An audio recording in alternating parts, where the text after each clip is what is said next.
Les cours de vacances, quelle utilité? Ces cours sont-ils vraiment nécessaires? Nous en saurons un peu plus dans cette édition. Et puis l'apothéose de Aïzan, cette 46e édition a été placée sur le signe du développement de tout le JO et a battu le rappel de tous les fils de la préfecture. C'est un reportage de Silver Abdou, bonsoir, merci d'être présent pour cette édition.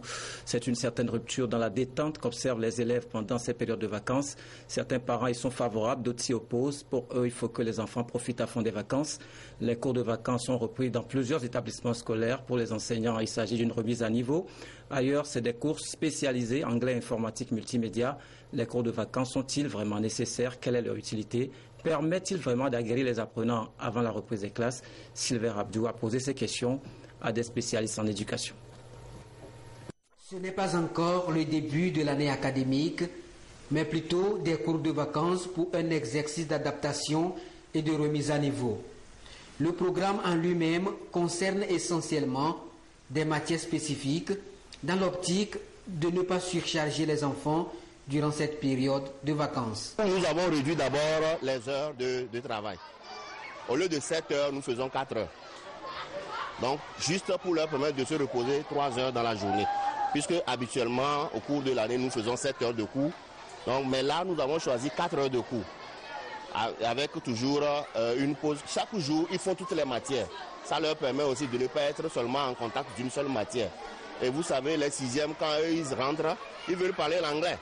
Donc, c'est ce qui fait que nous avons mis l'accent sur l'anglais, les mathématiques, les sciences physiques et le français. Chaque année, ces cours sont observés dans quelques établissements de la place. Ce programme couvre un temps relativement court, justement pour permettre aux enfants de se détendre. C'est aussi pour leur permettre de s'appliquer davantage avant la rentrée académique. Ça me profite à plus m'exercer à la maison. Lorsqu'on va commencer la rentrée, je peux devancer les autres en ce que j'ai appris pendant les cours de vacances. Ça me profite aussi à ne pas oublier ce que j'ai fait en 4e. Nous essayons de voir les lacunes des enfants pour essayer de combler ces lacunes avant la rentrée. Donc nous pouvons dire que c'est des cours de remise à niveau. Nous faisons une première évaluation que nous appelons évaluation 0. Et à partir de cette évaluation, maintenant, on essaie de voir qu'est-ce qui manque à ces enfants-là pour avoir réellement le niveau de la classe dont ils ont accès. Et à partir de là, maintenant, nous essayons de corriger ces lacunes-là. Donc, ce qui leur manque, c'est ce que nous leur complétons pendant ces cours de vacances. Selon les psychologues, les cours de vacances ne sont pas des prototypes de programmes pour les vacances. Les enfants peuvent aussi opter pour d'autres activités de loisirs. Les cours de vacances chez certains enfants, c'est de trop. Parce qu'après 9 mois de rude activité, la mémoire est chargée. Donc il est bénéfique, beaucoup plus bénéfique à l'enfant de se reposer, de se détendre, parce qu'il aura encore 9 mois à faire de rude travail. Il est beaucoup plus bénéfique pour lui de se reposer et d'exercer des activités qui lui permettent de se détendre. Mais il ne faudrait pas qu'il oublie également de maintenir le cap qui lui permet de faire une bonne reprise. On peut leur proposer des activités culturelles comme le voyage, le sport, la lecture, le Scrabble par exemple. Ce sont des activités qui leur permettent d'apprendre tout en se détendant. Les cours de vacances, c'est aussi susciter l'esprit de créativité et d'innovation chez les apprenants. L'informatique, par exemple, permet à l'enfant de réfléchir à s'adaptant à la recherche et mieux s'ouvrir au monde. L'informatique que nous enseignons ici, nous considérons ça comme des jeux, mais des jeux utiles. Donc, l'enfant aime jouer. Et c'est pour ça que vous allez voir que quand les enfants suivent ces cours-là, ils deviennent même quelquefois plus percutants que les adultes, parce qu'ils ont l'énergie, ils ont le temps d'aller dans tous les coins et recoins des systèmes. Donc, avant tout, le type de cours pratiques qu'on enseigne ici, pour nous, c'est considéré comme des jeux, mais des jeux utiles, éducatifs. L'informatique, pour nous, c'est comme des cours, c'est une autre forme de cours de vacances. Parce que ça permet à quelqu'un, parce que quand les vacances sont trop longues, 4 mois, pour moi c'est un peu trop long, il faut quand même réchauffer un peu le cerveau avant la rentrée. Après les examens, les élèves ont quand même la chance de toucher à autre chose, de faire d'autres expériences avant que les cours de vacances ne vient les remettre peu à peu dans l'ambiance de l'école à quelques encablures de la future rentrée scolaire. Ceci nous conduit à faire une incursion dans l'intimité de certains enseignants en ces périodes de vacances. La plupart ne se reposent pas entre la vie de famille et les travaux de recherche. Les enseignants ont toujours les yeux rivés sur ce qu'ils vont apprendre aux élèves la rentrée prochaine. Rachida Amadou, Gérald Agoudou. Kokou Awoku est un enseignant-chercheur à l'université de Lomé. Ici, dans sa petite bibliothèque, pas de vacances pour lui. Il profite de ces moments pour se documenter et faire des recherches. Il fait surtout des échanges avec ses collègues de par le monde. Je me donne un moment de réflexion sur ce que j'ai fait par rapport à l'année précédente avec mes étudiants. J'essaie de tenir compte des résultats qu'ils ont obtenus et sur la base de cela, j'organise un peu mes vacances en prenant le temps de me reposer et puis de me préparer en même temps pour la rentrée prochaine en axant mes activités sur tout ce que je pourrais faire pour améliorer mes prestations les années prochaines.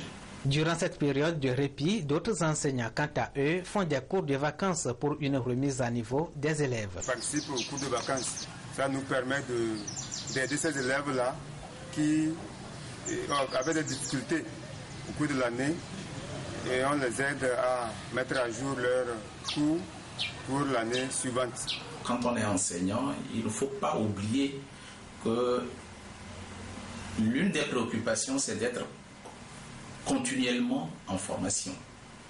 Et donc mettre à profit ce temps pour apprendre de nouvelles choses, s'initier à certaines techniques ou à certaines technologies dont on a besoin pour faire de bonnes prestations dans ces enseignements ultérieurs. Pour Augustine, les vacances constituent une occasion de partage et d'animation socioculturelle avec les jeunes. Pour ne pas rester les bras croisés, j'anime des émissions avec les enfants à la radio, tout juste pour les aider à se relever. Et comme j'ai été toujours avec les enfants, je suis toujours avec eux et cette émission à la radio me permet encore d'acquérir d'autres connaissances. Voilà quelques exemples d'activités que mènent les enseignants durant ces périodes de vacances. Comme les apprenants, ils ne se reposent pas entièrement. Ils entremêlent recherches et détentes pour répondre aux défis qui les attendent la rentrée prochaine. Pendant ce temps, à Kara, l'heure est à la remise de diplôme à la 5e promotion des étudiants de l'École nationale des sages-femmes. Pour ces récipiendaires, l'abnégation et la rigueur ont fini par payer. La cérémonie nous est relatée par Nestor Mouzou. Entrée en 2013 à l'École nationale des auxiliaires médicaux pour certains et à l'École nationale des sages-femmes de Kara pour d'autres, ils font partie de la 5e promotion de ces deux écoles. Rassemblés avec leurs parents, leurs amis, les responsables, les enseignants de ces écoles et les autorités locales, ils vivent un moment merveilleux, celui qui boucle leurs 3 ans de formation. Cette promotion est la première à avoir affronté le système LMD, licence master doctorat. Dans l'ensemble, le résultat est satisfaisant. Depuis 3 ans, il y a eu des réformes au niveau des écoles. Ces réformes qui ont mis l'accent sur le système LMD et l'approche par compétences. Avec des activités phares au cours de cette formation, telles les travaux de fin d'études qui ont amené les étudiantes et les étudiants à faire des travaux de recherche et à soutenir devant le jury. À l'école des sages-femmes, elle était 37 à s'inscrire, mais une n'a pas pu totaliser tous les crédits pour les 3 années et va devoir revenir en session. Et à l'École nationale des auxiliaires médicaux, il y a eu 12 sur les 56 qui n'ont pas pu réunir toutes les conditions. L'ENAM et l'ENSF de Kara ont été créés en 2009 pour répondre à une préoccupation, celle de l'insuffisance du personnel qualifié dans les formations sanitaires. Ces deux institutions font leur preuve, cependant d'autres défis se dressent devant elles. Le défi majeur, c'est le défi de matériel pédagogique, le défi de matériel de démonstration. Nous sommes en sciences de la santé et la pratique a toute son importance. Sur ce domaine, c'est important pour qu'on puisse actualiser tous nos matériels de démonstration et pédagogique à l'intention des étudiants. L'autre défi, c'est d'avoir une connexion Internet suffisante pour des travaux de recherche. Nous continuons de faire le plaidoyer auprès du gouvernement pour qu'on ait des allocations de bourse pour nos apprenants permettant à ces derniers de pouvoir travailler dans de meilleures conditions. C'est la fin d'une formation et c'est le début d'une carrière professionnelle. Le pas est franchi, les récipiendaires sont heureux de l'avoir fait. Ça n'a pas été facile bien sûr, mais nous rendons grâce à Dieu parce que l'objectif que nous attendions au début, aujourd'hui nous l'avons atteint. Et c'était de pouvoir un jour arriver à accoucher les femmes. Et aujourd'hui, vraiment, nous sommes très ravis parce que nous avons atteint notre objectif.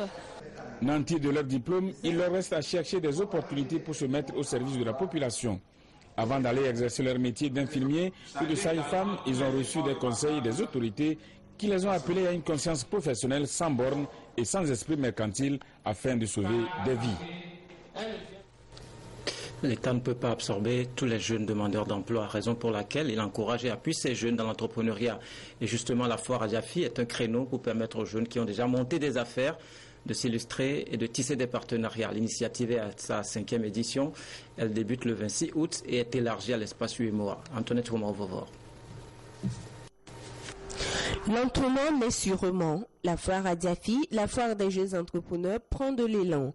Pour cette 5e édition, elle innove en s'ouvrant aux jeunes entrepreneurs de la zone UEMOA pour plus de compétitivité et d'innovation afin de favoriser une intégration économique sous-régionale.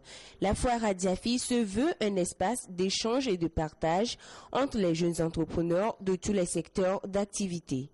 5 ans de visibilité bien réussi que nous sommes arrivés à offrir aux jeunes entrepreneurs togolais. 5 ans spécial parce que nous ouvrons officiellement la foire à partir de cette édition à la zone économique UEMOA. Une façon pour nous de devenir progressivement une foire internationale, mais beaucoup plus basée, concentrée sur la sous-région. Dès la première semaine, nous allons lancer des conférences animées par des experts sur les thématiques de l'emballage, de la fiscalité, de l'accès au crédit et aussi du management. Pour nous, c'est une manière pour la foire de permettre à ces acteurs exposants de profiter des opportunités qu'offrent les mécanismes mis en place par les États à travers la zone économique. Les objectifs de la foire Adiafi cadrent bien avec le programme de développement durable à l'horizon 2030 de la Journée mondiale de la jeunesse célébrée le 12 août de chaque année. Une journée qui met l'accent sur le rôle des jeunes à assurer la réalisation du développement durable par le biais de la consommation et de la production durable. Ça cadre très bien avec cette initiative qui veut que les jeunes soient les principaux acteurs de cette dynamique pour la réalisation des objectifs durables dans notre pays. Et nous sommes d'autant plus heureux qu'à chaque édition, les jeunes promoteurs font toujours preuve d'innovation, ce qui est effectivement la marque que lorsque nous faisons confiance à nos jeunes, ils sont capables d'exploit et à terme, ils sont les véritables acteurs du changement. Du 26 août au 12 septembre, le terrain du lycée d'Aguanivé accueillera l'édition 5 de la foire Adiafi. Une initiative qui met en exergue des jeunes pétris de talent et ce, pour le développement de leur potentiel managérial. Plus de 250 exposants seront présents. Également, des conférences, des concours meubleront les 2 semaines de cet événement. Les anciens paramilitaires ont achevé leur tournée de sensibilisation à travers le pays. Dernière étape, Tchévier dans le Zio. Partout où elle est passée, l'association a exposé ses idéaux, ses moyens d'action pour motiver d'autres personnes à y adhérer. Sylvain Abdou. Vous adressez à votre tour. Se constituer en une entité pour plus de solidarité et d'entente mutuelle, voilà ce qui motive cette tournée de sensibilisation de masse à l'endroit des anciens paramilitaires de chaque région du Togo. À cette étape de Tchévier, les anciens paramilitaires section Zio ont été éclairés sur le bien fondé de ce nouveau regroupement qui servira désormais de cadre d'échange, de partage et d'entraide. Nous avons besoin, après la retraite, d'être revus de temps en temps pour s'enquérir non seulement de nos santé, également de nos problèmes individuels liés à nos corps respectifs qui sont la police nationale, les gardiens de préfecture, également les sapeurs-pompiers. Dans les 5 régions, notre tournée a consisté à mettre des bureaux provisoires qui servent de nos relais dans les régions et qui également vont constituer des relais au niveau des préfectures pour qu'on puisse centrer et centraliser tous les nôtres qui sont un peu partout dans les coins recoins dans tout le Togo. Débutée il y a quelques jours dans le Septentrion, cette tournée vise à mobiliser davantage les anciens paramilitaires à adhérer massivement à cette association. Un bureau provisoire a été mis en place à l'issue des échanges pour coordonner les activités dans le ZIO, en attendant le grand rendez-vous pour l'installation d'un bureau national.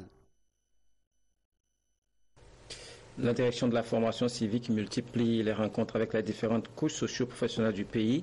Après les professionnels des médias, elle a entrepris une tournée d'échange avec les chefs traditionnels et les leaders des confessions religieuses sur leur contribution à l'éducation des populations sur la citoyenneté. L'étape de la CARA avec Nestor Mouzou. Au sujet des actions pour un retour au respect et à la culture des valeurs citoyennes, la direction de la formation civique s'y emploie. Après sa tournée pour la vulgarisation du document de politique nationale de la formation civique, adopté le 12 juin 2014, elle a commencé par organiser des rencontres avec les groupes socio-professionnels. Celle-ci, elle la tient avec les leaders des confessions religieuses de la préfecture de la COSA. Consciente de la proximité de ceux-ci avec la population à la base, la direction de la formation civique attire leur attention par rapport à leur contribution dans l'éducation à la citoyenneté. Les confessions religieuses inculquent les valeurs de respect de l'homme et d'espérance en Dieu. Les confessions religieuses donc sont un canal puissant de transmission des valeurs républicaines, en dehors donc des valeurs que je venais de citer, les valeurs religieuses, spirituelles et autres. Nous sommes venus donc à elles pour solliciter leur contribution afin de mener à bien nos actions en faveur de la promotion citoyenne de nos populations. Cette campagne de sensibilisation au niveau des confessions religieuses va se dérouler sur toute l'étendue du territoire national du 8 au 20 août. La direction de la formation civique envisage de toucher 2000 responsables des confessions religieuses à travers le pays. Avant cette séance, elle avait rencontré les journalistes des médias d'État et privés pour la même cause.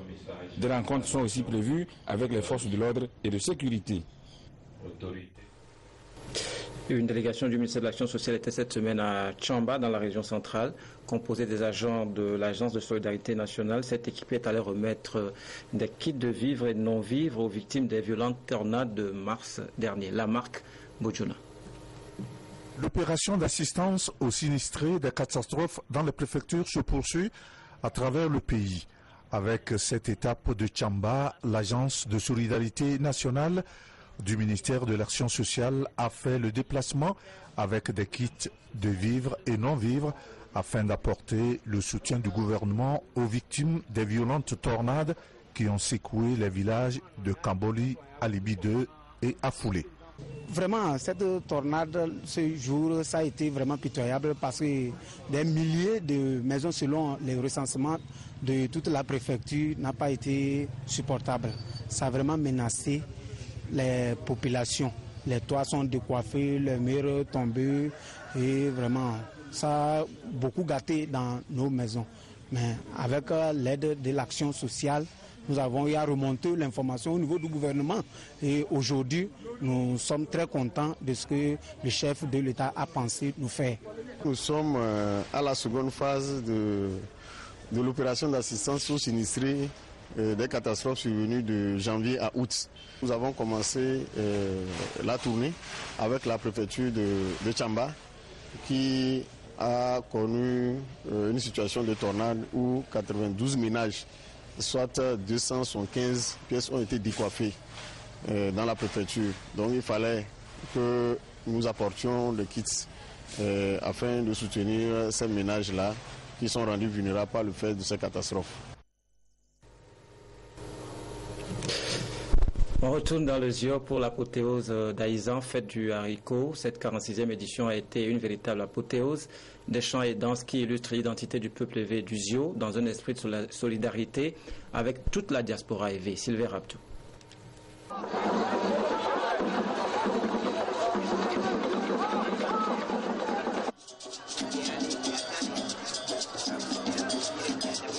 Dégustation du haricot, symbole de la célébration de Aïzan, fête traditionnelle des évêques du ZIO. Aïzan, un retour à la source pour revisiter l'histoire de ce peuple depuis son départ de la muraille à Bobo jusqu'à la terre d'accueil Tchévier. Selon l'histoire, c'est depuis 1970 que cette fête a été initiée pour se souvenir de cet exode du peuple évé du ZIO. La fête Aïzan représente le parcours historique de nos aïeux qui ont quitté Ngoché à Gbogbomen pour faire leur première escale à Gamé. Quittant Gamé, ils se sont installés sur un espace qui doit son nom à ceux qui ont décidé d'y rester. En effet, certains de nos aïeux ont continué leur exode. D'autres, ne voulant pas laisser la culture du haricot fête, ont signifié au premier d'espérer que le haricot produise un peu. Aïane Tchévier, d'où le nom de Tchévier. Aïzan représente non seulement un canal de valorisation de la tradition et des ressources culturelles, mais aussi un carrefour du vivre ensemble pour un développement harmonieux du milieu.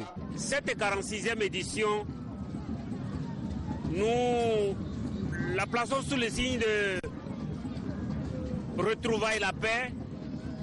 Fils et filles de Zion, où que tu te trouves, soyons ensemble.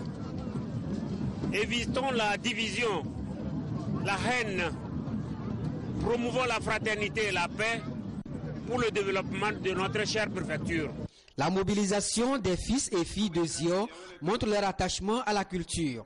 Aïzan se veut donc un espace d'échange et de partage des richesses ancestrales et un moment de renouvellement des engagements pour le soutien des activités économiques visant l'autonomisation de la femme et de la jeune fille.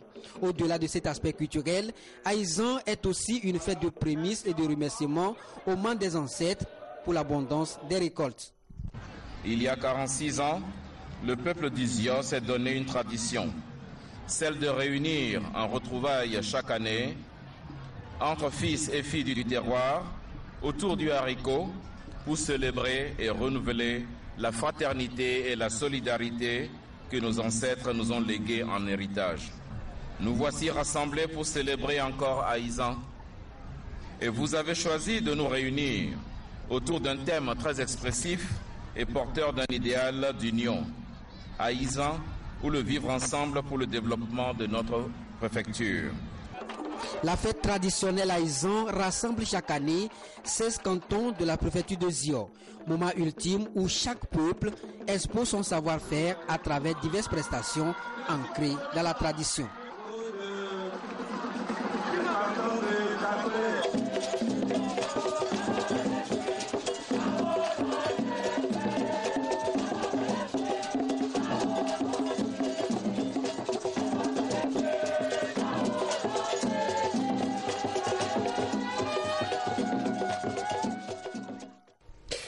L'émotion de Émilie Andéol et le point levé de Teddy Riner, c'était les images d'hier à l'issue des combats. Le judoka français devient à 27 ans le plus titré de l'histoire.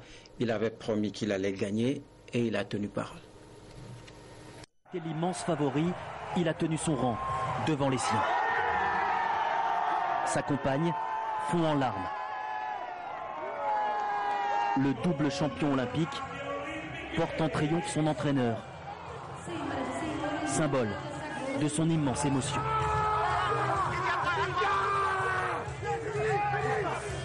Quelques minutes plus tôt, L'octuple champion du monde entre sur le tatami de la finale. C'est la folie dans son clan.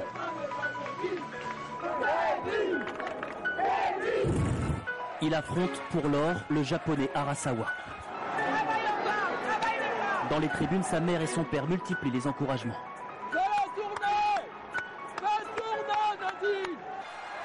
Le combat est serré. Angoissant pour sa compagne. Dans ses bras, leur fils de 2 ans. Dernière seconde de lutte, puis la délivrance.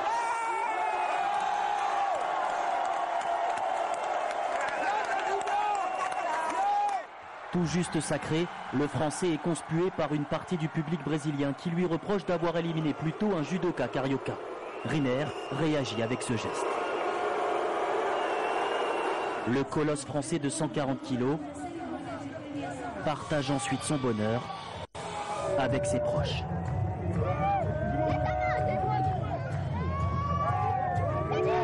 C'est beaucoup de sacrifices pour nous tous en fait. Beaucoup plus pour lui que pour nous, mais il a voulu tellement et ce qu'il veut, je le veux, donc voilà. 2 titres olympiques, plus une médaille olympique et être 8 fois champion du monde, c'est pas donné à tout le monde, je lui dis bravo. Au panthéon du judo français, il rejoint David Douillet, également double médaillé d'or au JO. Rarement un sportif français aura à ce point suscité l'admiration. Et il est hyper humble, voilà, j'adore tout ce qu'il fait, c'est vraiment un super mec je trouve. Au-delà du judoka qui est monstrueux, je trouve que c'est une belle personne à côté.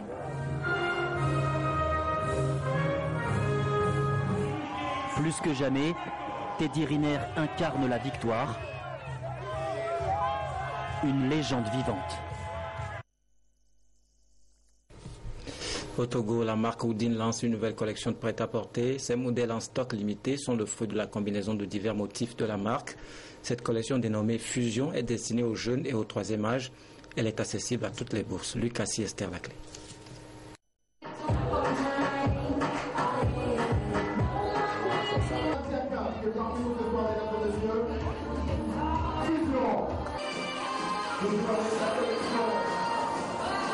Incarnation des valeurs africaines à travers une collection exclusive en prêt-à-porter. Fusion est une expression du talent des créateurs africains qui résulte de la combinaison des petits et grands motifs des tissus épargne Woodin.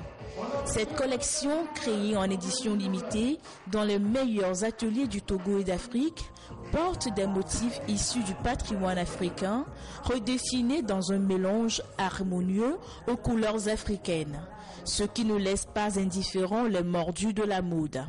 C'est une collection assez top qui nous permet à nous jeunes de nous prêter au jeu, de la modernité qu'offre cette collection qui nous permet de ne plus aller chez des tailleurs, de profiter du prêt-à-porter, de venir en même temps de prendre et puis on est bien quoi. Quand je suis venu, j'ai beaucoup aimé. Donc par exemple cette tunique, je l'ai prise parce qu'actuellement c'est la tunique qui est à la mode. En plus c'est fait avec du noir et du blanc, les deux couleurs qui sont très classiques et puis la sobriété. Donc nous encourageons toute la population à porter Fusion. Cette première collection en prêt-à-porter de Woodin est destinée à toutes les couches socio-économiques et à tous les âges. Et elle présente une diversité de modèles.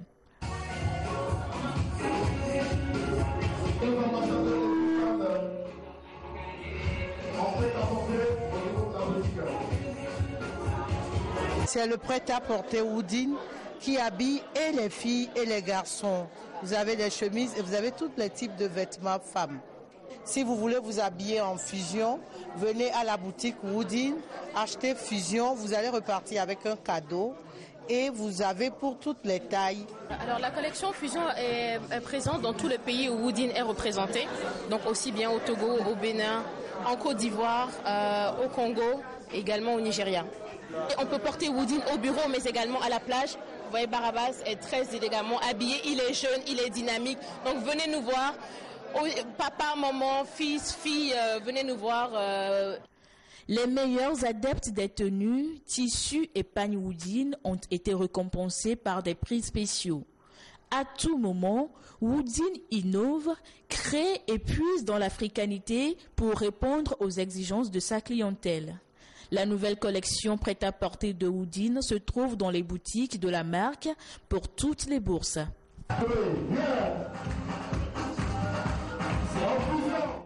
Alors ainsi s'achève cette édition. Merci de nous avoir suivis. Bonne soirée.